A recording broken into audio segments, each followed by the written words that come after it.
Sound test, sound test on the live stream. 1, 2, 3. 1, 2, 3.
Good morning, everybody. I'm reliably informed that we are now live. So I'll just read a little bit of this introduction. I won't read the whole thing, but we'll go for apologies first, I think. Do we have any apologies? Yes, we do. I'm aware of apologies from Councillor Griffin, and Councillor Young will be attending online, and we can see you, Karen, that's fine. If you can hear us, thank you so much, that's good. This means, as I'm sure Councillor Young knows, that she can take part in the debate, but will be unable to vote as she's online. If I could just ask for introductions going from Councillor Pounds onwards. Thank you. Hello, yes, I'm Councillor Pounds. I'm Ward Councillor for Romsey Ward. Hello, I'm Councillor Rosie Moore from Coleridge Ward, and I'm also the Executive Councillor for Climate Action and Environment. Thank you. Hello, Councillor Rachel Wade from West Chesterton and Exec for Environment. Hello, Councillor Bird, Ward Councillor for East Chesterton, Vice Chair of Licensing and Executive for Housing. Councillor Imogen Blackburn Horgan, Queenie Deaths. Councillor Tim Bick, Market Ward. Hugh Clough, Councillor Hugh Clough from Newnham Ward. Thank you. Ian Hawkins, Legal Representative.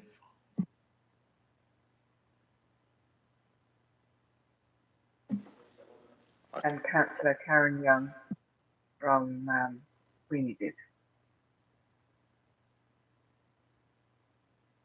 Thank you very much. Almost forgot about you, Councillor Young, on the screen. I will make sure I keep my eye on the screen so you don't get forgotten. My apologies. Declaration of interest, members. And I'm sure you all know that you can declare those at any time as we proceed through the meetings if you change your mind or something crops up that you wish to let us know about. Okay, minutes of the previous meeting. Everybody seen, recognised, read those? Any comments arising therefrom? Going once? Going twice? Thank you so much. I will take that as an assent and I'll sign those minutes in a moment. Okay, that takes us to public questions, which will last for a maximum of 30 minutes. And I do have Mr. Winnick, you're here. So that's, I have a couple of questions from you.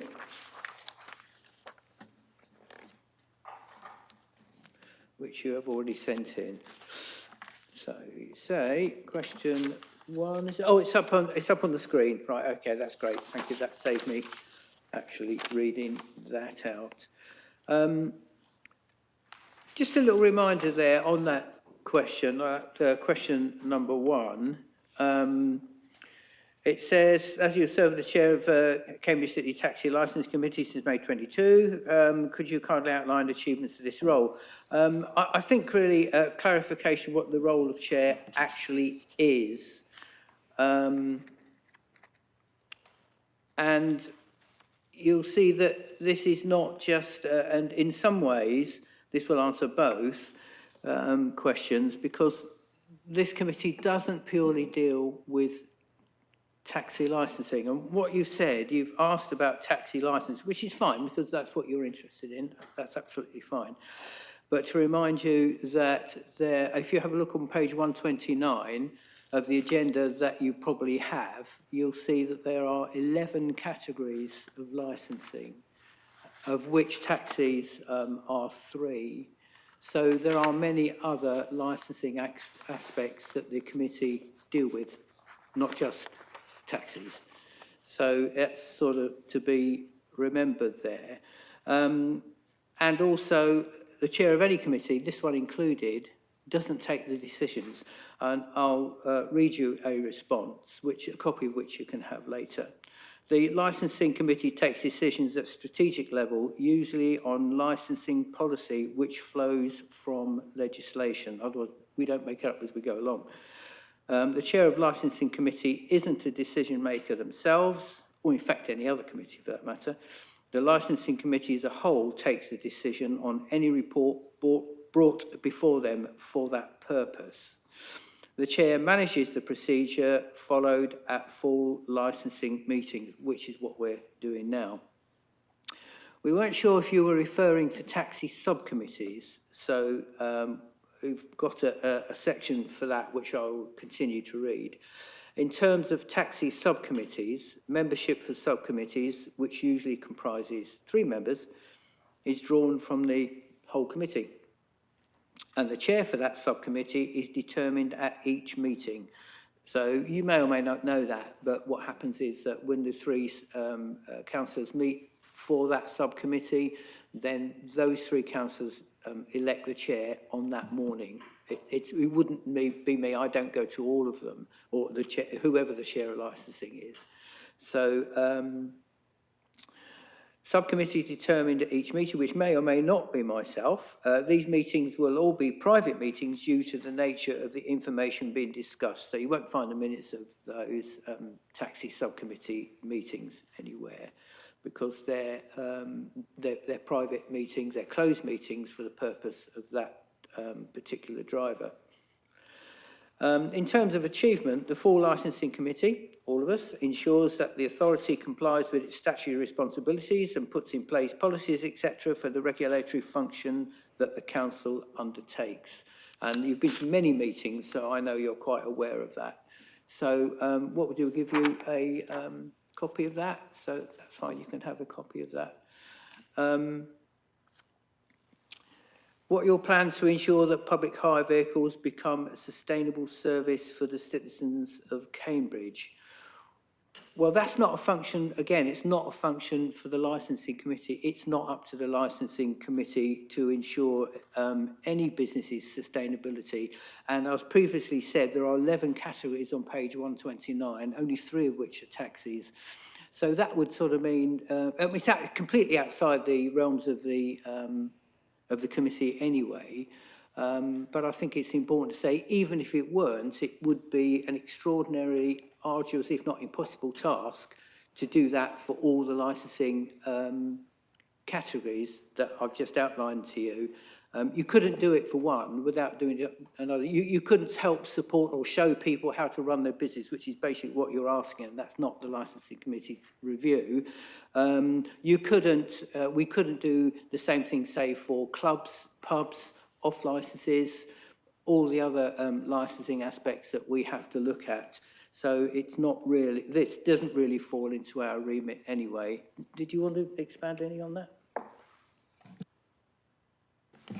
No, as I think we've already previously discussed, it's the role of the licensing authority to ensure that we run a public safe taxi service. So that is the responsibility for all of us in the room.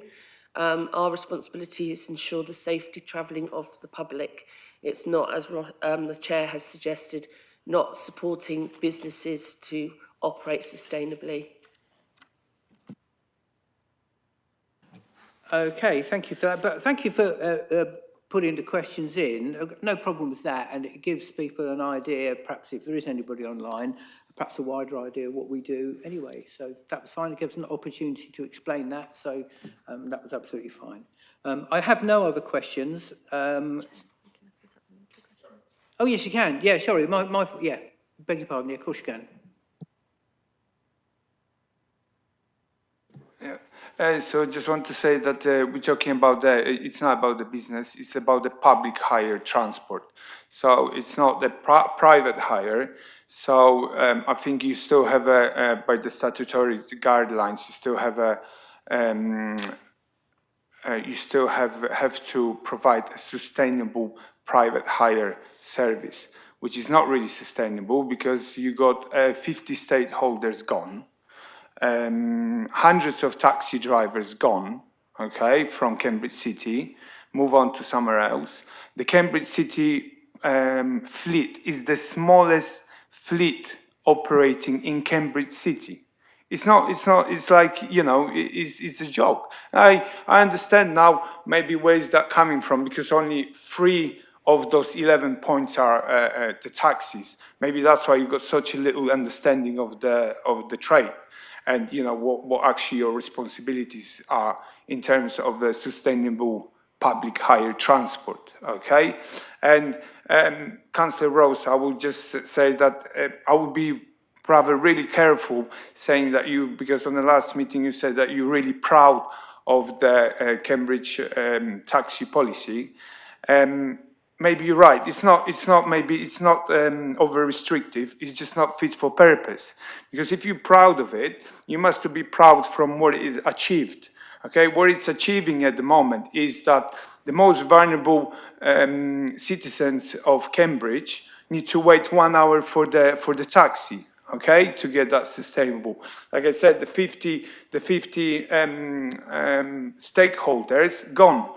Right, so that's not sustainable, and they're still going. You will reduce it even more. You need to understand that the taxi drivers are quite happy you reduce the numbers because there will be more customers for them. So you know, average taxi driver is happy you run the business, the public hire trade to the ground, right? Because you know, if there will be 2 taxis, the customers they won't disappear from the streets, and you know, on your watch. Okay, Mr. Chair, Wennick, your time is up. just last second. So on And your watch. your time is up. Yeah. And Okay. also, I must ask that you address your questions to the chair, not to the members of the committee. Okay, so questions come this way, not that way. Okay? Okay. Got that? Thank you. So can I ask you to sum up in 10 seconds, what is your question? Well, just the last one on your watch, Chair. This council is running illegal activities knowingly for over a year and a half, which is testing cars illegally outside of the Cambridge City Council. On your watch, sir. That's not a question that you sent in, but actually the testing of taxis is coming up on item 7, so we'll cover it there. Any comments, members? So as the question was some of it directed at me, can I respond? If you so wish, of course you can. Thank you for your points. It wasn't totally clear which exact areas of our licensing policy you were referring to, but I assume that when you say some of the most vulnerable residents are having to wait longer, I assume you mean the issues around people needing a wheelchair accessible vehicle, and we have tried everything that we can think of that's within our powers to resolve that. But if you're shaking your head, so if you have any suggestions, then we'd be very happy to hear them. I appreciate the time is up here, but if there's time I can catch you at the end. Or contact outside of this meeting. The things that I'm proud of, or that I said I was proud of in the last meeting, was around our work on safeguarding and taking complaints from residents seriously and issues. We've just had a briefing about some of the issues that have gone on in licensing, not just taxis, but as was mentioned, the sale of alcohol in the city. And we feel that those policies that we have in place are vitally important. Things like the CCTV, the safeguarding, training that taxi drivers do, but also the safeguarding training that's been rolled out to licensed premises. Unfortunately, I would say that it's a shame that other licensing authorities don't have those high standards, and I think that's more of an issue than that we should lower our standards, because that's what we believe is needed to keep our residents safe. On your point about sustainable service, although our priority is keeping residents safe, obviously we want to do that within a sustainable system, and so that the people that work within that system are able to have a good standard of living. So that's taken into consideration, but our top priority is keeping residents safe. But I'd be happy to follow up with you after this meeting. Thank you, Councillor Moore. That was useful. That covered some of the points I was just about to cover. So that saves me doing it as well. And of course, our licensing policy does enhance the nighttime economy and the nighttime safety, especially of young people. But I do get your point. I know it's more difficult because perhaps some of our policies are maybe a little bit more stringent or higher up the safety ladder than some other surrounding areas. And I do understand how frustrating that may be. But I think Councillor Moore is right. It isn't for us to lower our standards. It's for others to bring theirs up to our level. And certainly I, on many occasions, advise young people, which I still work quite a lot with, advise young people to look for our taxis because people like yourselves drive them, and those young people will be safe in the evenings in our taxis. And so we can almost guarantee that. And I think we are. I think Councillor Moore's right. We should be proud of that, and that people can get home in safety. And that's one of our major priorities. But I do understand your frustration working perhaps alongside people that don't have to reach those standards, and it appears much more difficult for you. And I do get that. You may not think so, but I do. But that's not a reason for us to lower our standards. We have no further questions, so I'm going to move to item 5 on page 9.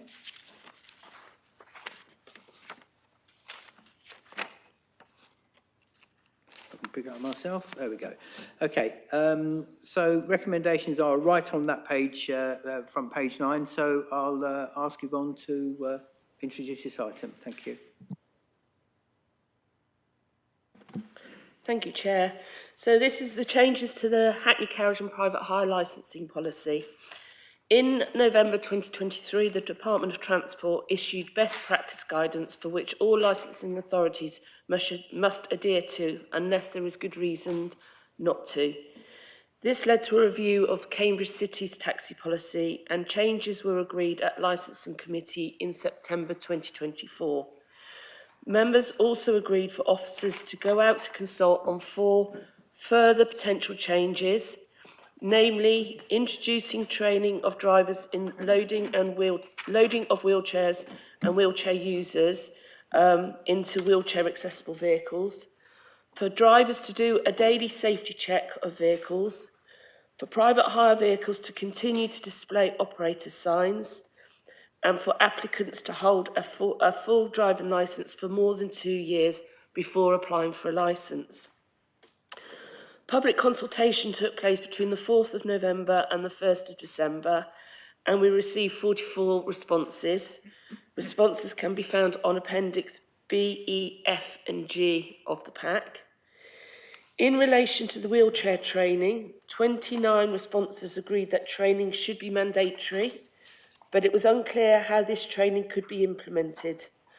Officers believed that mandatory training should be carried out to ensure confidence that drivers would know how to safely load and transport wheelchair users. Drivers will also have the confidence from doing this training. With the vehicle checks, 18 agreed that this should be carried out. Although the majority didn't think this was necessary, the guidance state we should be putting this in place, making sure vehicles are safe before starting a shift to ensure public safety.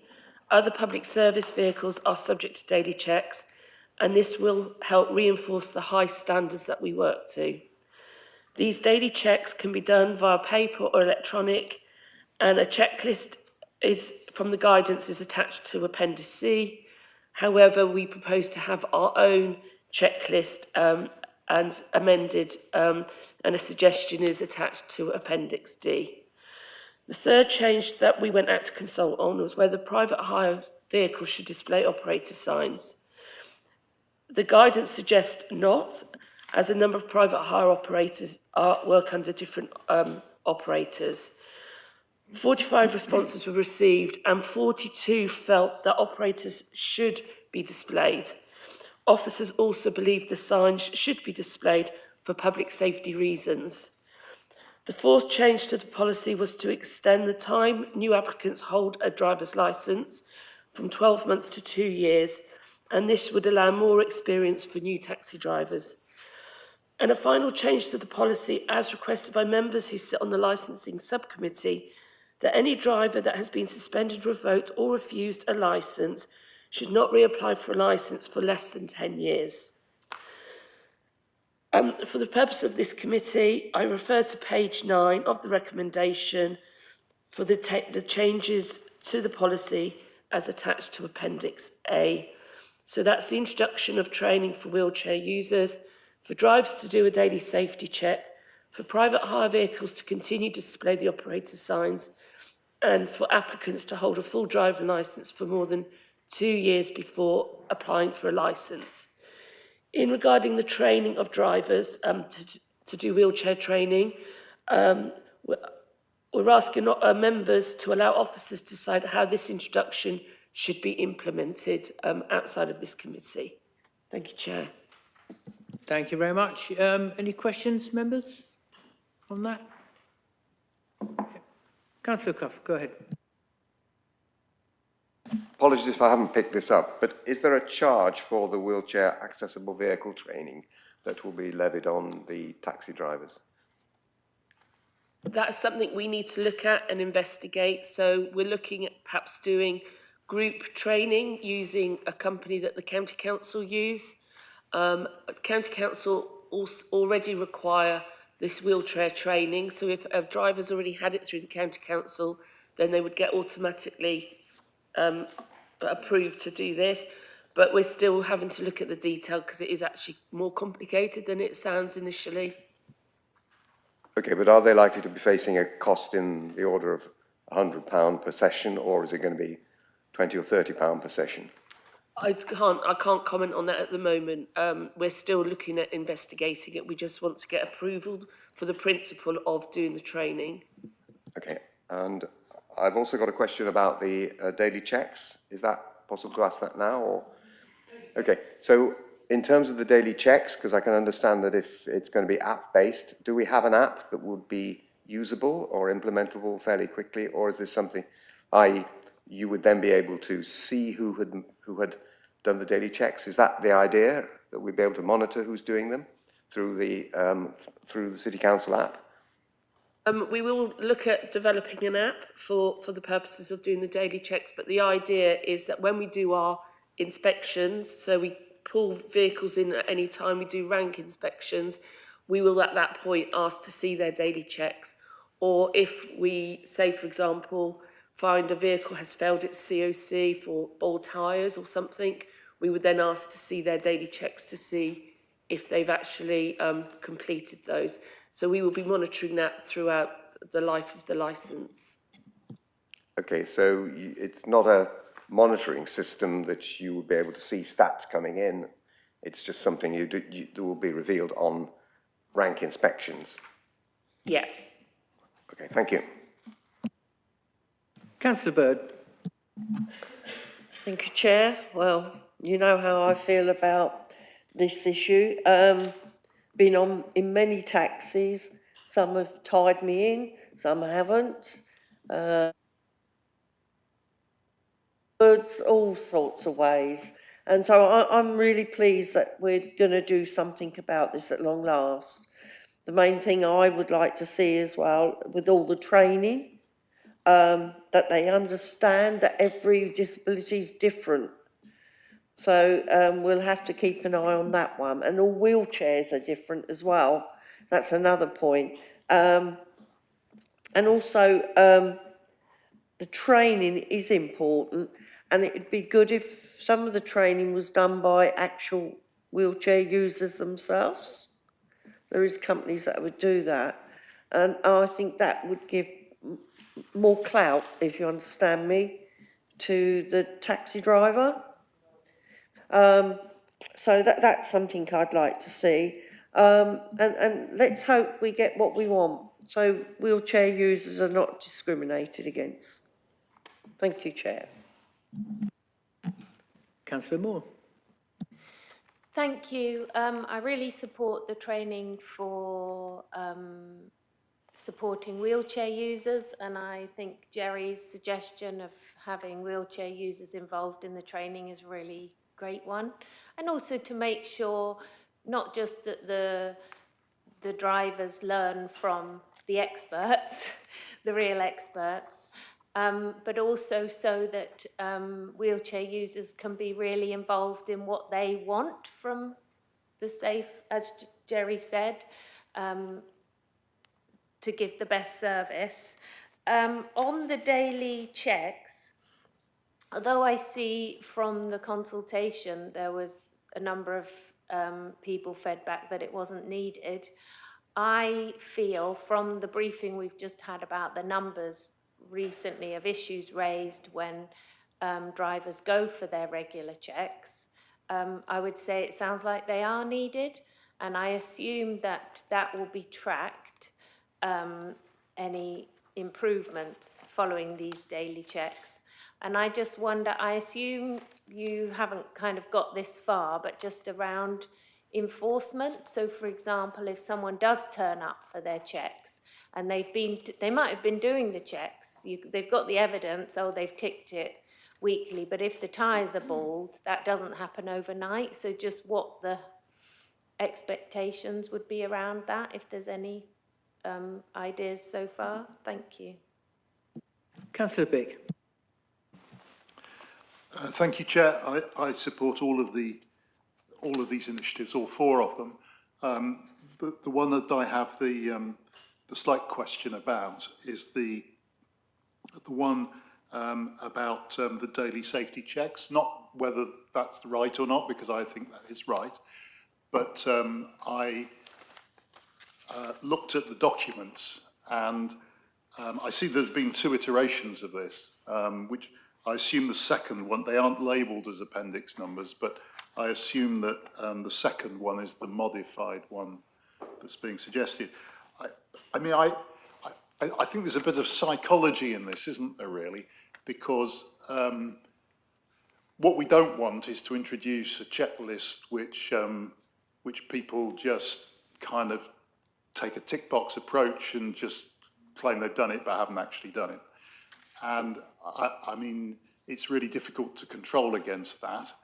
But I just wonder whether there are still some things on the list that's proposed which actually aren't likely to change from one day to the next, and therefore are going to get sailed over and never really noted, such as tyre tread.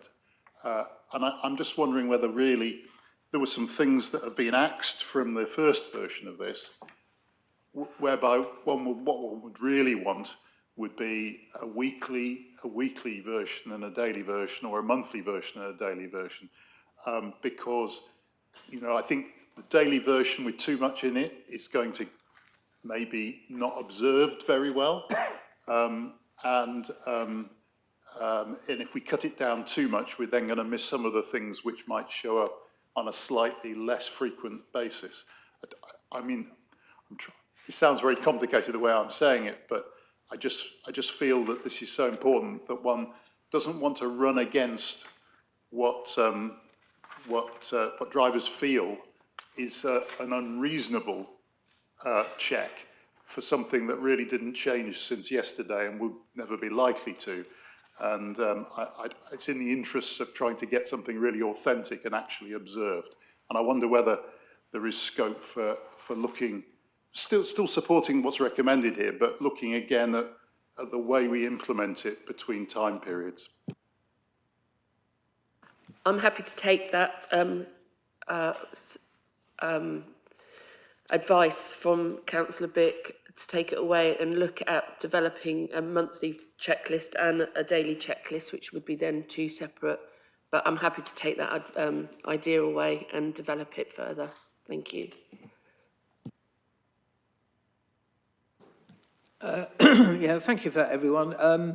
And it's interesting Councillor Bick brought that up, because that was also my feeling as well. I mean, the policing of checklists of that nature, it's really difficult to do. And I think if we make it too arduous, and you picked on the tyre tread, and I think you're right. If we're asking drivers to check those sort of items on a daily basis, we're in danger of losing the ones that really do need to be checked every day, because they'll just get fed up and they'll just go ding, ding, ding, ding, ding. You know, we've all been around a little bit, and we've seen it. I know I've managed people that have done that.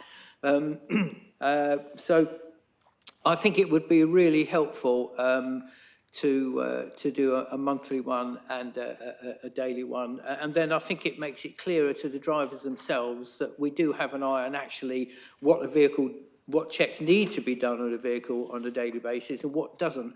Otherwise, we're in danger of making it look like we don't really know what we're talking about. We're just sort of going through a list and everybody just ticks those bits. And in the end, they will, believe me, they'll just go, I'll give it a couple of weeks, and then that'll be ticking all of them. But I think to have two separate lists, one monthly, 1 week, would be very useful. Councillor Clough.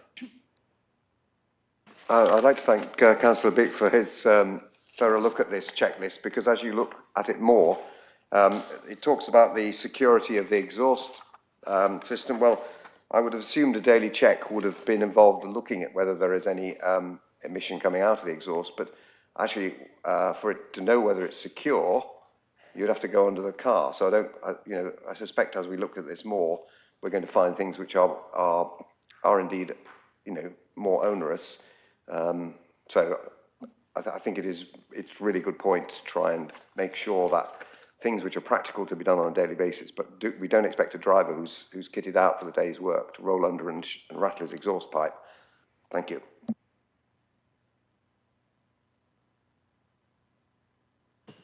Karen, did you have anything to add? I don't want to leave you out, but simply because you're not in the room.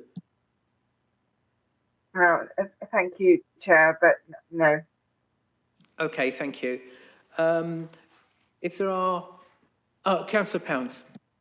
Yeah, I just would like to add, when you send the instructions to the drivers, do you just give a little introduction, just saying that this is being done for the safety of passengers? Because it does bother me sometimes that I appreciate that they're earning a living, but they are also holding a really important position in terms of keeping our residents safe, and residents are very much in their hands in their cars, and they don't. I'm not sure that they always appreciate that, and I think it's just helpful to have that. We're all busy in our lives, and we all go to work and that, but actually to stop and think what they're doing, to be reminded of that at the top of the checklist, I think might be helpful in terms of them feeling more like, yes, we should be doing this. Yeah, I'm happy to take that away. Thank you. Sorry, Chair, I was a bit blunt. I'd just like to say that I'm supportive of these changes. Sorry, that was very muffled there. Could you just say that again, if you may? Thank you. Yeah. Sorry, I was very brief before, and I just wanted to say that I'm supportive of these changes. It sounds to me all of them are very good things to do. And I like Councillor Bick's suggestions as well. Okay, thank you. You're breaking up quite a bit, but I think we've got the gist of that. Thank you for that. So we'll go to recommendations now. However, in view of that discussion on the second bullet point for drivers to daily safety checks of licensed vehicle, shall we say in that case then a slight amendment there that whilst if everyone's in favour, and we'll get the vote in a moment, that we have just a slight amendment to that second bullet point where Yvonne will look into the to splitting the list into a monthly and a daily one. And perhaps that once we've looked at that will be circulated to members to see that we're still happy with that. So with that type of amendment, I know it's a little bit garbled, but you get my point. Are we okay with that slight amendment so that we look into it? Councillor Moore. Thank you. So obviously the guidance on best practice from government, which I assume they've looked into it nationwide, and this is what they consider to be best practice, says weekly. So could we say the recommendation is to support weekly checks, but that the team, Yvonne, will go away and see if any of the recommendations on the list could be moved to weekly or monthly. So ultimately, we're saying we do introduce the weekly one, but if some of those things can be done, checked weekly or monthly. I think the guidance says we should have daily checks rather than weekly. Oh, sorry, that is what, Yeah, that is what, I'm not. Sorry. So I would suggest totally we with do it. a daily check, Yeah. which would also include things like ensuring the CCTV is on Yeah. at the beginning of their shift, etc., and then perhaps move to a monthly one where we're looking at more of the mechanical side of things. Yes, sorry. The whole time I was speaking, I meant the recommendation to be for weekly checks, as so done it again. Daily checks, as is the guidance, but that you will see if there are some things that could be weekly or monthly. But that ultimately we are approving to have a daily check. But what's on the check will be confirmed following your. Well, I'm so pleased to announce, actually, Councillor Moore, that is in actual fact what I said, but you said it so much more eloquently than I did, and so I'm really pleased you made the mistake with the daily and the weekly. I don't feel so bad about that now. So, yeah, thank you so much. Councillor Pounds. Yes, sorry, when I made the point about the safety of the public, I should add that actually it's for their own safety as well, and I think that in the introduction, just, it's a safety thing for them and for the public.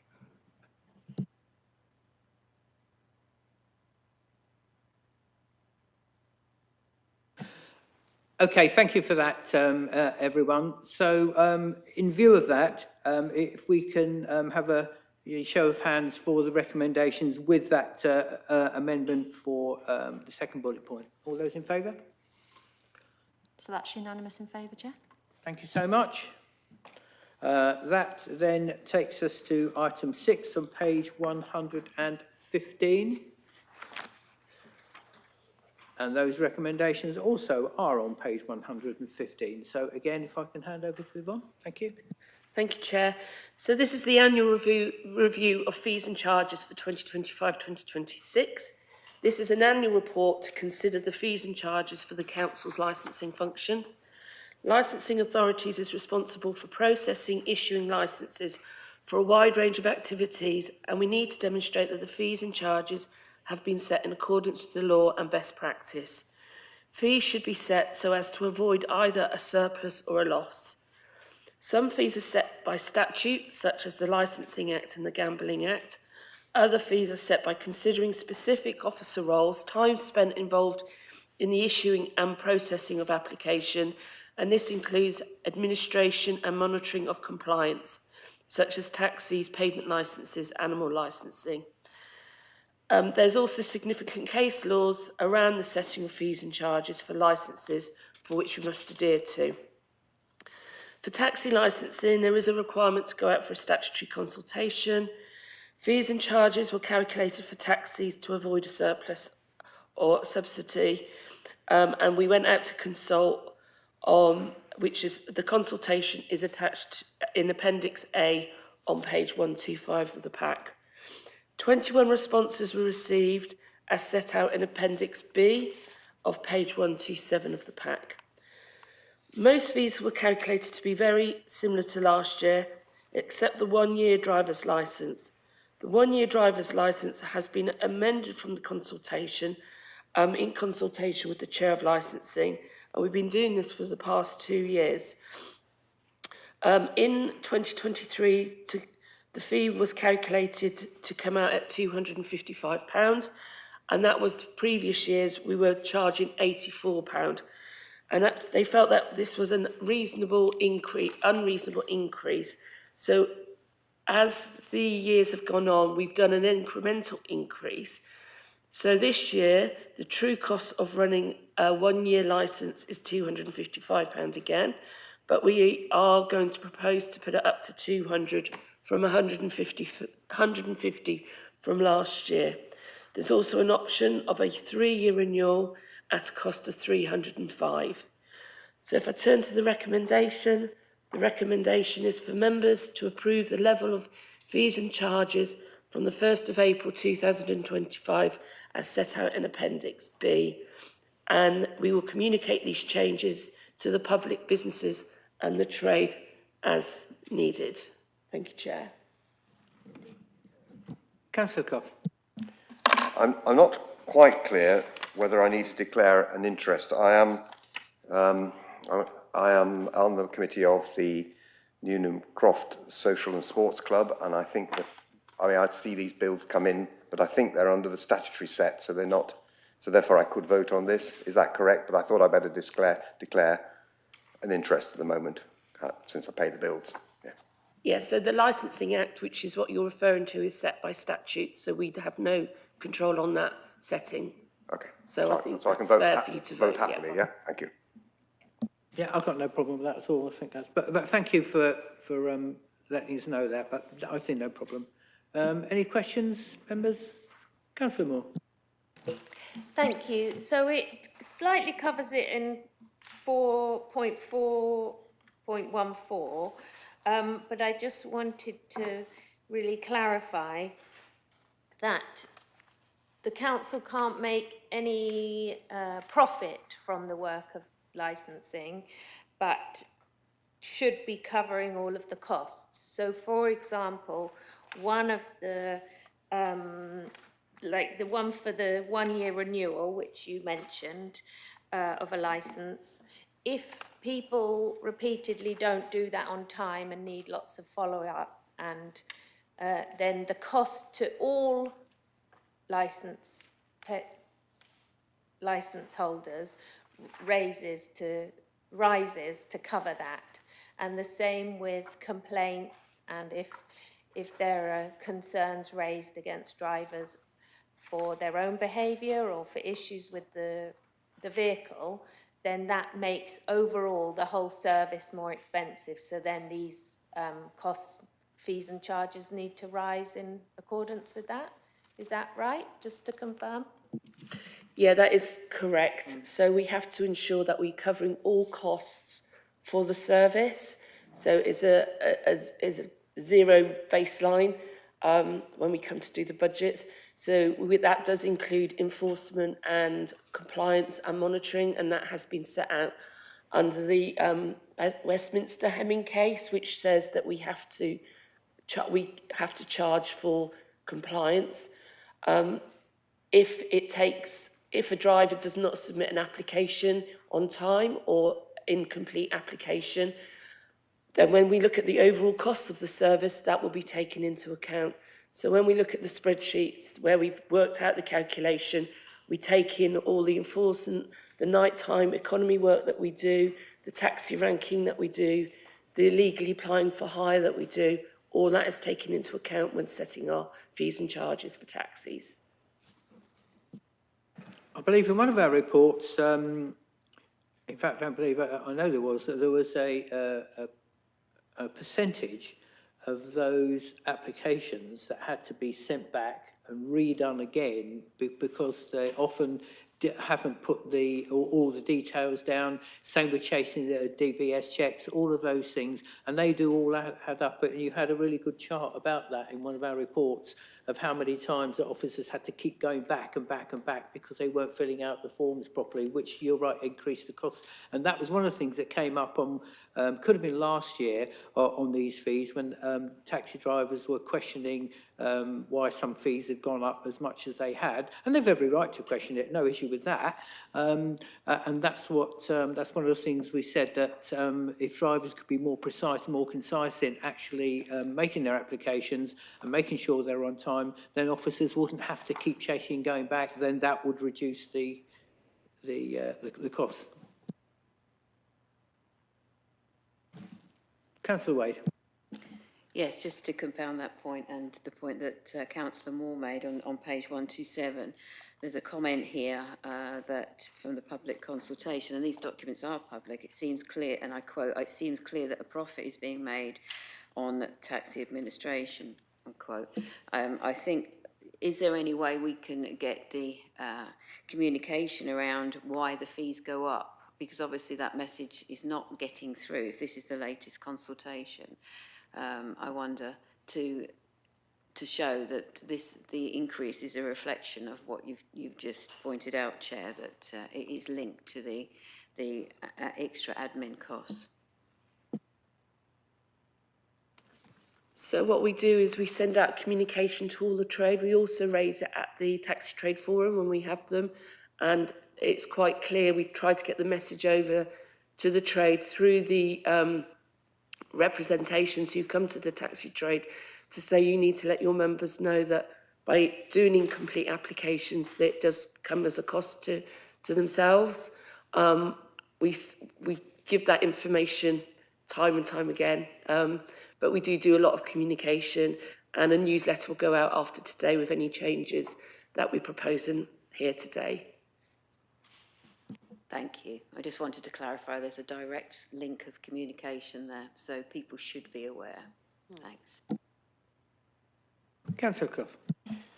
I'd be interested to have a look at the spreadsheets which show this apportionment of, because it sounds like a huge burden on the officers, because obviously they've got to mark down their time in order to be able to know which activity they worked on, and if they work across multiple activities. But it'd be interesting to see that, because, you know, actually understanding that, and we can be able to quote back to taxi drivers who are raising issues with us and say, well, you know, this is what it looks like. Why are you causing this extra cost? You need to deal with it among your members. I think that would be very helpful. So any of that sort of information that you can share, obviously the, you know, like the salary costs will all be, won't be, you know, it'll all be sort of under a general overhead cost. So that would be very valuable if we could see that. Thank you very much. Okay, I'm happy to circulate the spreadsheet with all the calculations on it. Any other questions, members? Okay, in that case then, recommendations as written at 1.1 on page 115. All those in favour?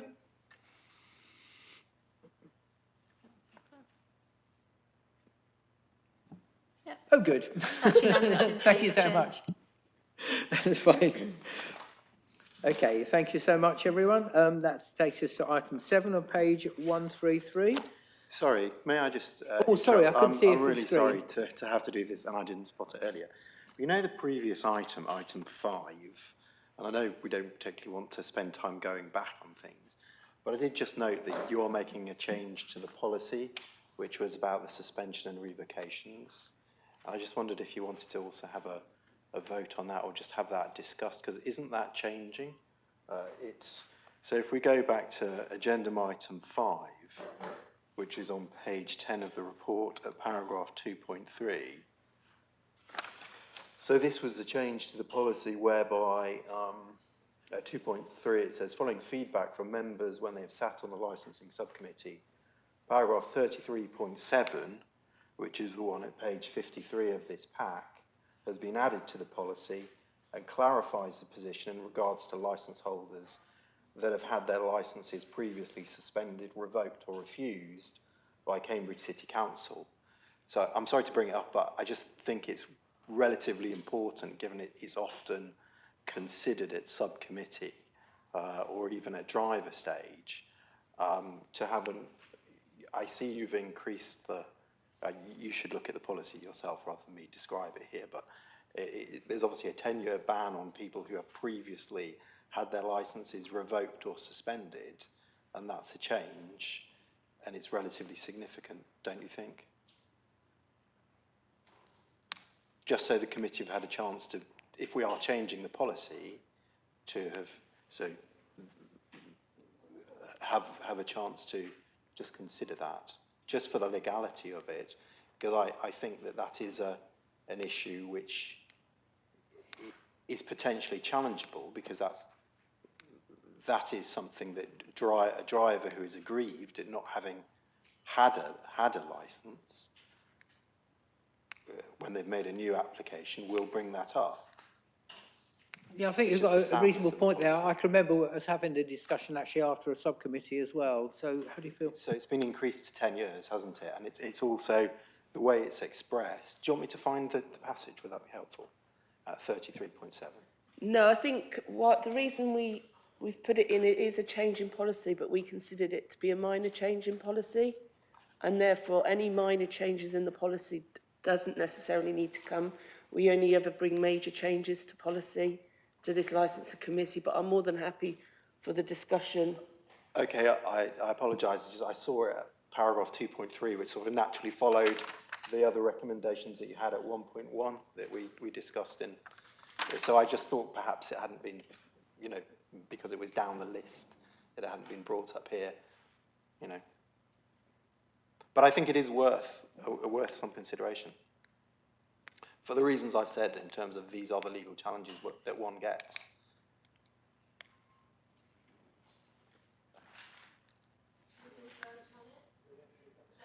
Yeah, sorry, I was just looking for the actual paragraph in the pack here, but I think it probably, I mean, now you brought it up, but I don't see any reason, there's no reason not to vote on it, is there? So there's absolutely no reason why we shouldn't vote on it. So I think in that case, and the points you've brought up, and I remember how important it actually was in the discussion that we had after a particular subcommittee, and it did almost catch us out as well.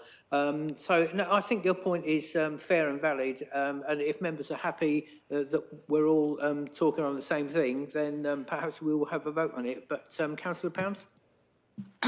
Yes, we did discuss it at the last meeting of the committee, not the public meeting, but the briefing of the committee.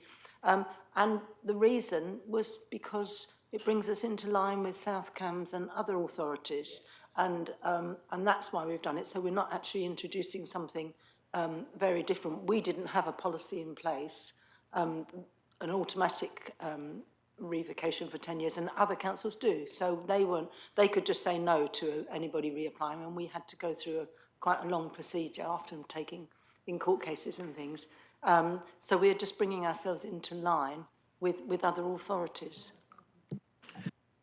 Yeah, that's right. I mean, I remember that quite well, but I think your point is well made, though. As I say, I'll say again, there's no reason not to vote on it, and it would strengthen the change in that policy to have discussed it, had a look at it and had a vote. I'm more than happy. Are members happy to vote on that item before we carry on? I think it was a point well made, and basically that's why you're here, and we need to take we need to take your advice seriously and act on that advice. Councillor Bick, sorry. Could you just point to the place where it's written down? Page 53. Page? 53. 53.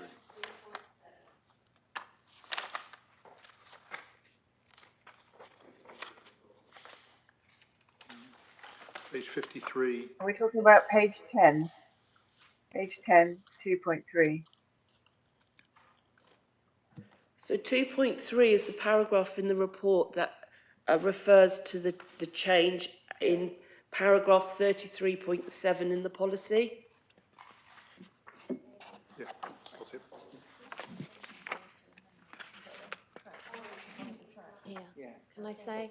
It's page 53, Councillor Young.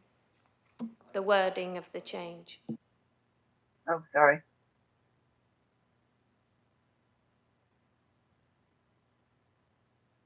Okay, everybody got that? So I'll just give you a minute or two, unless you have all read it again, you're all happy with it. Okay, and as Sarah's just pointed out, and she's right, and this is why I said to, probably without the mic on, I said to Yvonne that it's already in the recommendations anyway, under the track changes, Appendix A. So it falls, just as the conversation was going on, that's why I said to Yvonne, I can see it already in the recommendations, because it approves the changes made to policy as per track changes in Appendix A, namely, but it was a word for me, namely, because then the namely is those items, 4 bullet points underneath it, of which this isn't one. Does that make it clearer? So I think it's still worth voting on this one, so we're going to do that. So if everyone's had a chance to reread it, all those in favour of that change? That's unanimous, Chair. Yeah, thank you very much. Yeah, thank you for picking that up. I do think that's important. You came up with an important point. I think it's important that we act on it. So thank you for that. Okay, that, members, then takes us back to item 7 on page 33, recommendations on page 33. And Yvonne, would you wish to take this on? Thank you. Yeah, so this is the examination and testing of Cambridge City's licensed Hackney carriage and private hire vehicles. The licensing authority must be satisfied that vehicles which are licensed by them are safe to operate. Vehicles have always been tested by the Cambridge City Council's garage to ensure consistency and reliability of the testing of the vehicles to ensure public safety. There is a requirement by law to have the vehicles tested within the licensing area. Prior to 2017, vehicles were tested at Mill Road Depot. Following the move of the garage to Waterbeach in 2017, a report was brought to the licensing committee and members took a decision to continue to use the Cambridge City garage in Waterbeach to ensure consistency, giving greater control to the authority to provide greater assurance of public safety. Over the last 2 years, the trade have challenged the lawfulness of using the garage at Waterbeach and the lack of choice in which garages they can use. In May 2024, a market testing exercise was carried out and all MOT-registered garages in the city were invited to submit an expression of interest if they were able to meet the specification as set out in Appendix A. 27 garages were written to, and we received 2 responses during this time, and the City Council were also committed to building a new garage within the city boundary. This gave us 2 options, to continue using the Cambridge City garage only, which would be within the city boundary, or to have a list of garages that met our specification, of which there would be 3 on the list to date. An analysis was carried out of the 2 options, and this is outlined in the table in paragraph 4.9 on page 136. The following criteria were considered: the legality, public safety, value for money, market and fair competition, and administration for the licensing team. To use the City Council garage only, we would meet our legal requirement because it would be in the city. We would ensure better public safety to provide consistent testing standards and take immediate enforcement action or suspension of plates, and reduce the admin burden for the licensing authority. To have a list of garages, we would meet our legal requirements. We would be offering choice about garages, but this would be limited to the 3 that have expressed an interest. The garage would require to have annual inspections by officers to ensure they were safe and they were consistent with testing, and there would be a potential to risk of public safety if we did not monitor the garages. And this may lead to inconsistency between the different garages and increased admin for the staff officers. Following the review of the options, legal requirements, limited market testing, interest, and more importantly, public safety, the recommendation is for licensed vehicles for Cambridge City to be examined and tested by the Cambridge City Council's garage testing facilities located in the city boundary. Thank you, Chair. This was the item that our public speaker also asked got round to asking a supplementary question on, and I did say to him this would be covered in item 7, but he's not with us, but it's okay because this is being, he'll be able to watch this at another time. So just to remind members, I hadn't forgotten this was part of this supplementary question that he asked. Councillor Moore. Thank you. Just to say, the garage is in my portfolio as an executive councillor, so I'm not going to engage in this debate or vote on it. Thanks. I thought that might be your statement. Are there any questions on this? Councillor Bick. Yes, I think of all the items on the agenda this morning, this was the one that gave me more pause for thought than any other. You know, I mean, we operate through our, you know, cars that people privately own through private garages, and there is no real question about that system as far as I'm aware. And note that other authorities, other licensing authorities, apply that that psychology to taxis as well. And I'm just wondering why, if we're kind of concerned about working with our businesses in the city, why we should insist on having our own garage do things and kind of create a monopoly around this, because even our own garage needs its needs to be checked and monitored just the same as any private operator would as well. So I wasn't completely convinced by the logic here. Presumably we'll need to create a garage then if we go forward with the recommendation. Just on your second point, there is a garage facility being built up at Cowley Road as we are speaking. So we will have our own garage in the city over the next couple of months. Just on your point around the monopoly, our main focus here is public safety and to ensure public safety. And I think by using our own garage, we are reducing that risk because it does add consistency. The other reason using our own garage is because those fitters are employed by Cambridge City, and therefore we can give them authorisation to take enforcement action immediately. Otherwise, that enforcement action, so if they failed an MOT, if it was in another garage, they could leave the garage without, and the garage would have to notify us of that. So there's an additional burden to garages to notify us, so we then call the vehicle in so that we can remove the plate. With our own garage, that can automatically be done at the garage. So totally understand supporting businesses and some monopoly around just using our own garage. But for the licensing authority and for our purposes here today, it's ensuring public safety. Could just come back on that. I mean, that's all fine, but what's the evidence for that being more supportive of public safety than not? I mean, do we have a knowledge of what licensing authorities across the country are doing? And is there a way of measuring the difference? Because obviously no one wants to put their hand up for something which is clearly going to be less protective of public safety, but you just need to have some evidence to support that, because it seems to be relying on a sort of a mindset rather than evidence.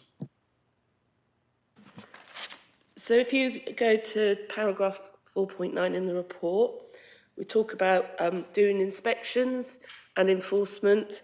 So South Cambs have got their own list of approved garages. They only have their vehicles tested once a year. We require our testing to be done every 6 months. If you look at the column ensuring public safety, it doesn't actually.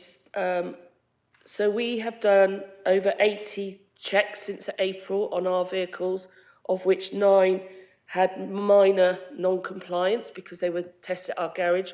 When you look at what South Cambs did when they did an operation in the city recently, they inspected 17 vehicles and they had to suspend 2 vehicles due to mechanical failings.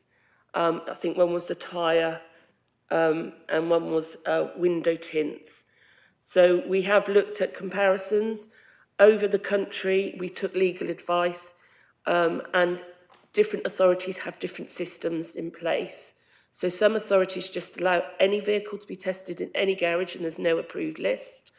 Some have lists of approved inspections, garages, and then other local authorities do just use their own facility. So there is a real mix across the piece on who does what.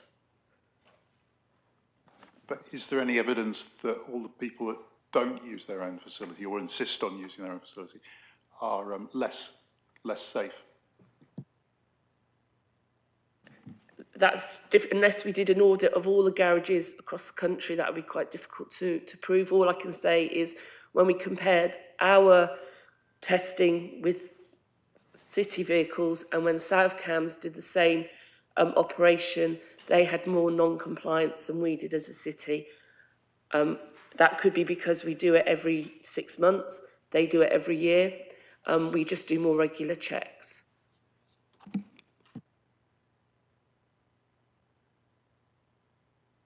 Any other questions? Councillor Clough. So, as I understand it, we're moving the garage testing facility from Waterbeach to Cowley Road at the moment. Now, what other work will this garage do if it's not testing taxis? It will be a garage that will be located at Cowley Road, so all our other council vehicles will be tested there. So they're not moving the Waterbeach garage to Cowley, they're building a second garage in Cowley Road for the purposes of ensuring that our own fleet that are based at Cowley Road are being serviced, as well as taxis and as well as private work, is my understanding.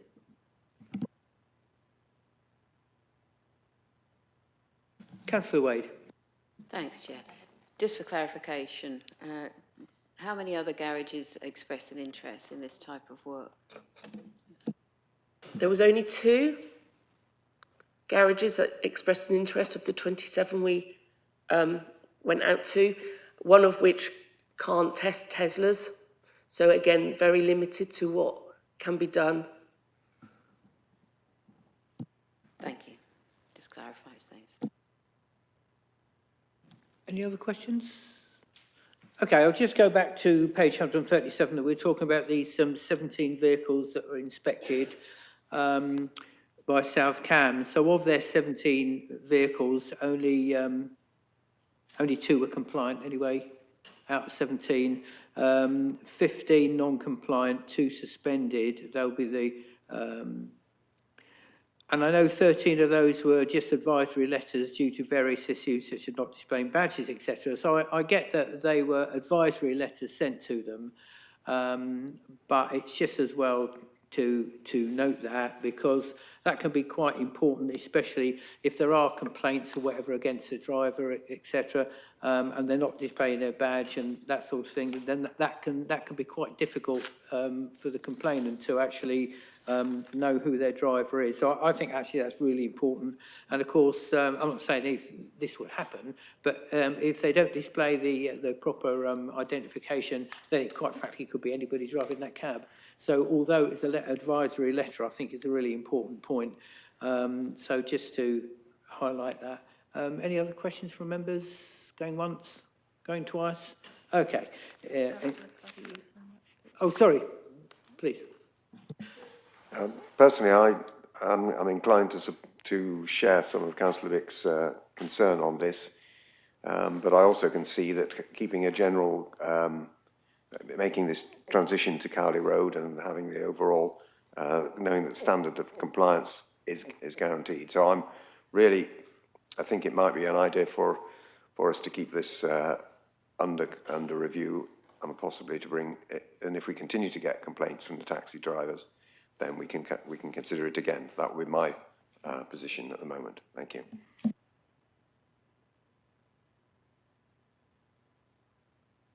Okay, so just to clarify that, so I'm not sure I quite grabbed hold of that. So what you're saying is that you would only favour the recommendations if it was a limited time on it and it came back to committee for further review.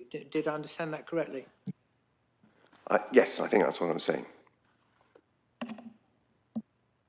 Yeah, that's not part of the recommendation. How do other members feel about that? Councillor Pound. Presumably the City Council is investing quite a lot of money in setting up this facility for the purpose, a purpose-built facility. If it's then not used, that's quite a lot of wasted money. If we review it and don't use it, I mean. Well, I know I said I wouldn't engage in this, but if I just speak a bit about the garage, is that to give more information? Sorry, that would be helpful. The garage currently is in Waterbeach next to the waste depot and looks after all of our vehicles, all our waste vehicles, all the City Council sort of estates and facilities vehicles. We also obviously do the vehicles in the waste service for South Cams because we've got a shared service. some other local authorities in the surrounding area and some other contracts with HGV companies. This new garage at Cowley Road will deal with all of the council vehicles that then don't need to go to Waterbeach. And so it won't be, but also, even if the other recommendation was taken, it's very likely that the city council garage would get the vast majority of those checks anyway. So, and also being in the city, it will be a trusted garage for residents to use, which it is now, but obviously it's in Waterbeach, so it's more of a faff to get to. So whichever decision is made, the garage at Cowley Road, the new garage, is needed. It's also going to have lots of new EV chargers, so we'll be able to increase our fleet of EV vehicles, for example, in estates and facilities. So it's needed, it will be useful, whatever the decision made here is. Thank you, that is useful. Councillor Wade. Just 2 points really, Chair, that there's obviously little appetite in the garage trade for this type of work, as there's only two express an interest. And also, I think, to refer back to Yvonne's previous comment about the enforcement aspect, which I think is very important here. Thank you. Just a small point, Yvonne. I didn't quite get that Waterbeach would remain open. I thought it was instead of, not as well as. So if Waterbeach is remaining open, what are they going to be doing? Well, or the waste vehicles and the other. Okay, understood. Thank you. Any other questions? Okay, so the recommendations are there in front of us. I will say it's not any recommendation, but I'm just wondering if it's probably worth, to take up Councillor Clough's point, it's probably worth looking at how it's gone from the 1st of July. Say, this time next year, we just sort of have a look at it and see how it's been running, what the uptake was. Was there any difference between using that garage and when we were using Waterbeach? Perhaps we can just have a look at that as an item around about this time next year. If we accept if these recommendations are accepted by the committee today, but come back and just have a review. I'm not saying any stunning amendment, but just it would be interesting to see how that has fared. What say you, Yvonne? Am I chucking a stick in the water? Yeah. What I can do is when we do our pre-briefings before committee, I can always give people updates where we are, rather than bring in another committee report to this committee. I'd rather just do a brief. And if there have been concerns, etc., then obviously we can then reconsider that. But I think for now, if we can just highlight it during the pre-briefs that I do before licensing committee. I think that's a reasonable compromise, yeah. Then at least we've picked up Councillor Clough's point. It will come back. We will look at it, albeit at the briefing, which we may not have done if you'd not brought up that point. So and then if there's anything drastic going on, anything changes, then we can, during that briefing, we can look at bring a report to committee as a result of the briefing that you give us. But if we do it on just the enforcement briefing that we have before the meeting, I think that'll be fine. Is everybody happy with that? Okay, in that case then, on that point then, recommendations 1.1, page 133, all those in favour of the recommendations? 1, 2, 3, 4, 5. 5 in favour, Chair. And those against? And abstentions, please. 2 abstentions. Thank you so much. Carried, sorry. That's 5, 4 2 abstentions, well, really 3 abstentions, because you're not voting because of your interest in the garage. I just haven't counted her check, she's not. Yeah, Oh, you that just doesn't didn't count count. as Oh, an okay, abstention, yeah, does it? okay. Yeah, I'm just. Yeah, that's fine. Okay, thank you very much, everyone. That takes us to our last item, item 8. On page 159, recommendations are on page 159. Is Luke's with us, I guess, online? I'll do this. Oh, okay, thank you. But if there's any questions, Luke may be able to jump in. So this is a review of the statement of the gambling principles. Cambridge City Council, as a licensing authority, is required to discharge its responsibilities under the Gambling Act 2005, with a view to promoting the licensing objectives as outlined in para 2.1 of the report. The statement of gambling principles is required to be reviewed every 3 years. The current policy ends in January 2025, after which a revised statement must be in place in order for the relevant duties to be undertaken. A 12-week statutory consultation took place from the 2nd of September to the 24th of November, of which 12 responses were received, and responses can be found in Appendix B, page 219. It is a requirement of the Act that the revised statement must be then approved at full council. So referring to the recommendations, the recommendation is to ensure that the statement of gambling principles as attached to Appendix A, page 165, and recommend for full council that the statement is approved for publication. Thank you, Chair. Councillor Clough. Apologies again, I now realise I've got another potential conflict of interest in that we have, or we used to have, gaming machines and chance things, and in the old days, even poker going on at the club. So I don't think I can, I suspect I can't vote on this. Thank you.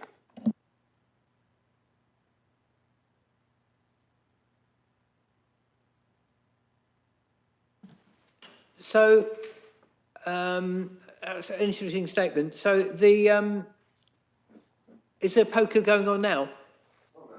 No, okay. So what's the current status of? No, there's nothing like that. There's just no gambling going on at all, I'm afraid. Okay, if there's no gambling going on at all, then I say no conflict of interest, no Well, prejudice. so can I be absolutely clear? Even our slot machine has been taken away because there just isn't the call for it, sadly. So, and the little tickets that you put the money in and come out and peel off, they've gone as well. No conflict of interest there, then, Councillor Clough, see no issue at all? And even, I'm busy just thinking, I think, yeah, there isn't any gambling going on at the moment, sadly. Okay, so no conflict of interest, so that's fine. Any questions, members? Anything you wish to? No? No debate at all? In that case then, I'll go straight to the recommendations, but just reminding the committee that the recommendation is simply to refer this back to full council so it can be voted on there, and that's all we're saying. So anything else can come up there. So all those in favour of sending this to full council for voting? That's unanimous in favour, Chair. Thank you so much. And that concludes the business of today. Thank you so much for turning up. Have a safe journey home, and anybody buying the coffee, I'll be with them.